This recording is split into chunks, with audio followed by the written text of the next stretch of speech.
Bom, então, bom dia. Eu me chamo Matheus Nunes Franco e eu vim apresentar meu trabalho de método de otimização, tá bom? O tema do meu trabalho é otimização multiobjetivo de controle preditivo, MPC, para o sistema não linear de reabilitação. Bom, aqui a gente começa uma contextualização do problema. O sistema de levitação pneumática, ou muitas vezes conhecido como sistema de bola no tubo, é um sistema de levitação de uma bola presente no tubo, que a ventilação ali que eleva, né, a bola é feita por uma ventoinha, tá? Essa planta, ela é bem clássica, principalmente por ela não ser ela ser uma planta não linear e instável. Então foi múltiplas vezes usada em trabalhos de controle e sistemas não lineares. E o controle que nós vamos utilizar aqui é o modelo de preditivo de controle. A diferença dele para um controle como o PID, caso, é que o modelo de preditivo de controle ele utiliza de uma função de otimização e de um modelo matemático para prever passos no futuro, e a cada passo que ele prevê, são valores definidos, você resolve ali um problema de otimização quadrático, onde você define os melhores passos, e assim o controle toma essas ações. Qual o desafio aqui do trabalho e onde a gente vai aplicar os nossos métodos de otimização? O MPC ele depende de algumas matrizes de Peso, chamadas de matrizes de penalização. São a matriz Q, de desempenho, e R, de energia. Sendo a matriz Q uma matriz que ela penaliza os erros referentes à trajetória. E a matriz R, os erros referentes ao custo. Ela penaliza a variação de entrada, entende? Então, ela normalmente é associada à energia, para o benefício da energia. Atualmente, essas matrizes elas são normalmente definidas por métodos manuais, como tentativa e erro, o que é ineficiente e não garante o ótimo, né? Então, a ideia do trabalho aqui é utilizar algoritmos genéticos, junto com o software Synapse, para tentar encontrar os melhores valores dessas matrizes Q e R. Bom, aqui eu explico mais um pouco sobre as matrizes, né? A matriz Q, que penaliza o desvio de trajetória, define a prioridade e reduzir o erro entre a posição real e o set point. E a matriz R, que é de energia, que penaliza o esforço de controle, que define o custo de acionar o motor, limitando a tensão aplicada para economizar energia e suavizar a atuação. Tudo bem? Então, inicialmente, né, antes de a gente falar da otimização, a gente precisa, o nosso sistema até precisa conhecer a física do que acontece aqui. Então, no sistema de levitação pneumática, eu tenho duas principais forças. A força peso, que é a massa vezes a gravidade, e a força de arrasto, que é a força que o vento faz na bola. Ela é totalmente associada à diferença entre a velocidade de ar e a velocidade da bola, sendo que a velocidade de ar aqui eu chamo de Z3 e a velocidade da bola de Z2. O Z1, no caso, seria a posição. Aqui eu tenho o somatório de forças do meu sistema, e aí eu tenho o meu sistema que representa, né, o meu modelo da planta. Para a gente continuar com o modelo da MPC, a gente precisa representar isso em um modelo de espaço de estados. Tá? Aqui eu tenho uma representação aqui inicial, do que é, né, a equação geral ali do modelo de espaço de estados, com seus vetores e suas matrizes, sendo o vetor x os vetores de estados, então são normalmente as derivadas desses parâmetros que evidenciam cada estado, né, a variação ali. A entrada U, que é a tensão aplicada no motor, e a saída I, que vai ser a altura medida pelo nosso sensor. No caso, nesse sistema, eu estou medindo a posição, que é a altura, né? E as matrizes ali, a matriz A, a matriz B e a matriz C. A matriz A, ela representa a dinâmica interna, né? A física da nossa planta. A matriz de entrada, ela representa como o motor afeta o sistema. E a matriz C de saída, ela representa o que conseguimos enxergar, o que conseguimos medir. No caso, é a posição. Bom, depois de linearizar essas equações, eu consigo montar a minha matriz de espaços-estados completas. Então, essa é a minha matriz de espaços-estados do meu sistema completo, já com os valores ali substituídos. Bom, agora a gente chega na parte, no coração da MPC, né? Tendo as matrizes, espaços-estados que a gente definiu anteriormente, a gente chega na função de custo de controle, de custo a cada passo. De certo modo, a MPC ela já utiliza ali um solver, né, para otimizar cada passo. Então, a gente pode ver aqui nessa função as duas matrizes que eu comentei, que é a matriz Q e R. A matriz Q penalizando o erro de trajetória, né, então o erro do passo atual menos a referência, e a matriz R penalizando aqui o erro de entrada, né. Isso tudo respeitando as instruções do nosso modelo, que são a dinâmica do sistema, né? É uma restrição, a física do nosso sistema é uma restrição. E no caso eu coloquei uma mais aqui, que é a questão dali da saturação do motor, que é o quê? A nossa ventoinha do modelo, ela só pode receber de 0 a 12 volts, que é a tensão de operação dela, tá bom? Então, essa função de custo, ela é resolvida a cada passo, e assim o MPC sabe qual o melhor passo a seguir, o melhor possível, né? Bom, aqui eu tenho uma explicação ali das nossas matrizes, né?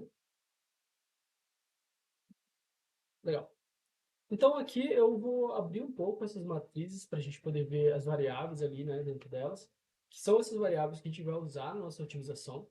Então ali a matriz de desempenho Q, ela normalmente é uma matriz diagonal. Então eu vou ter o meu Q de posição, Q de velocidade e o terceiro peso, que deveria ser o peso referente à velocidade do ar, nós vamos zerar. Para a gente não é interessante aqui botar um peso na velocidade do ar, entende? Normalmente, você colocando o peso ali na posição e trajetória e na velocidade do ar, que é totalmente associada à tensão do motor, você já consegue ter um bom controle, que é o interessante para a gente são esses dois. Então, nós vamos ter duas variáveis de peso aqui. O QPOS, que é a prioridade de manter a altura correta, então ela vai penalizar o erro de trajetória. O QVEL, que é a prioridade em suavizar o movimento. Tá? Não deixar que a velocidade seja muito alta e esteja essa troca alta, né? Tem que ser algo suave a troca de velocidade. Sabe? E a matriz de energia, eu vou ter um peso só, que é o RU, que é a penalidade pelo uso da tensão de controle, né? Então, ela vai penalizar principalmente ali a, a variação entre as tensões de entrada. Ela não pode permitir que um valor de 0 a 12 volts aconteça de uma vez, entende? Isso tem que ser penalizado. Bom, como é que o nosso sistema de otimização vai enxergar isso? Essa aqui foi uma opção que eu montei, pensando em parâmetros que eu acredito ser interessante no nosso sistema.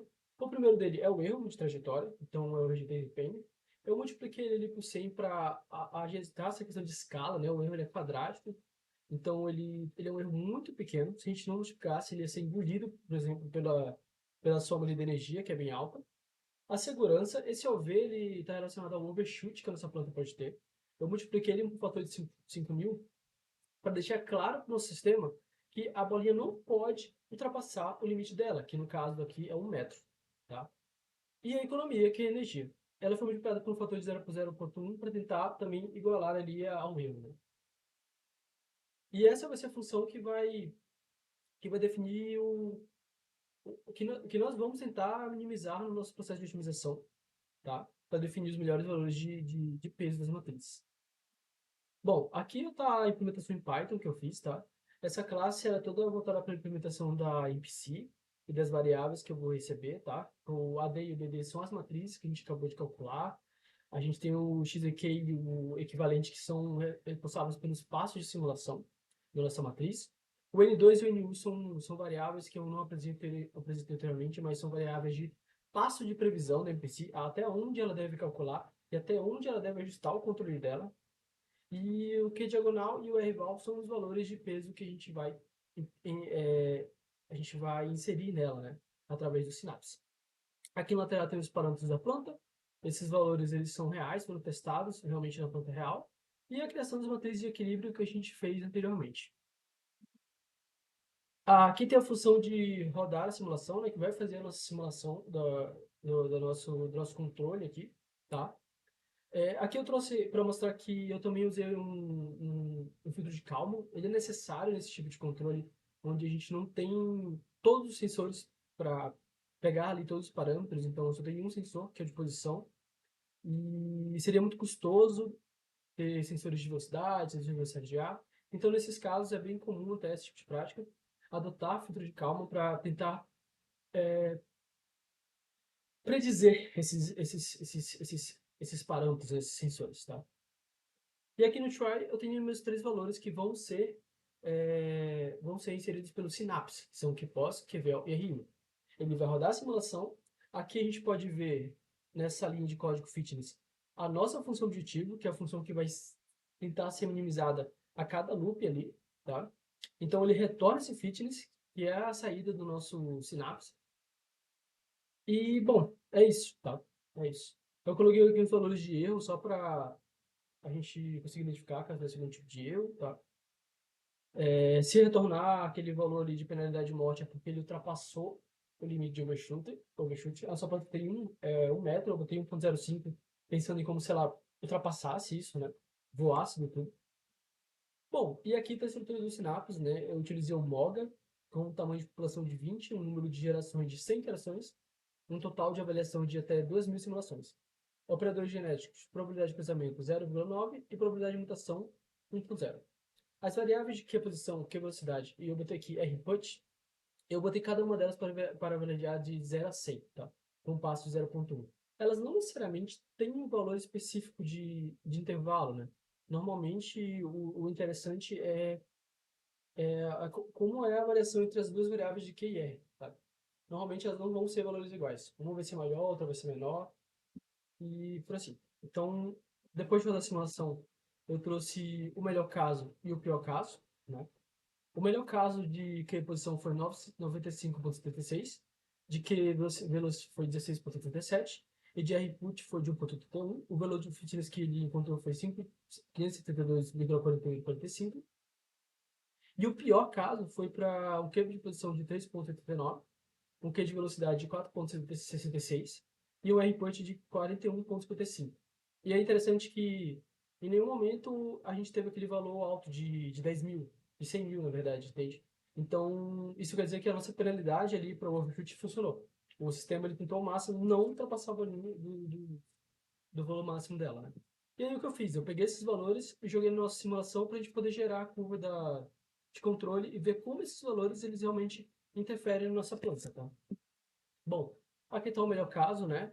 E é bem interessante ver, o overshoot ele foi baixo, ela teve uma queda ali, mas ele voltou a estabilizar ali no valor de referência dele. Ah, voltando a esquecer, eu esqueci de falar, mas a posição de referência que eu defini, nesse caso, é 0,8, tá?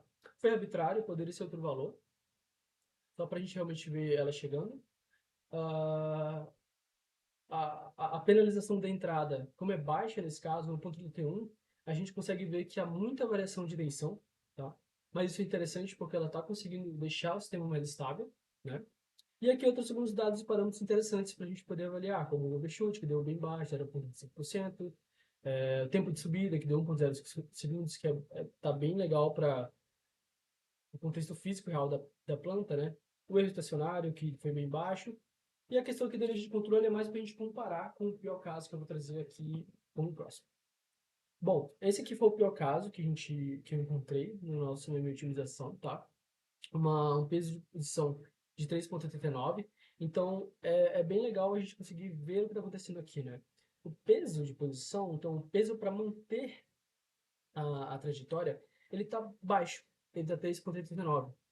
E o peso de energia de entrada, de variação, ele está alto. Então, o sistema, ele tende a não fazer com que a bolinha chegue na altura de referência. Por quê? Porque o peso para ela chegar ali é baixo, então não é necessário que ela esteja ali, sabe? Porque o peso é bem baixo. Mas o peso para mudar a tensão é alto. Então o sistema pensa, pô, é mais barato eu ficar aqui onde eu estou já, do que eu ter que mudar a minha tensão de entrada e fazer a bolinha chegar na referência, sabe?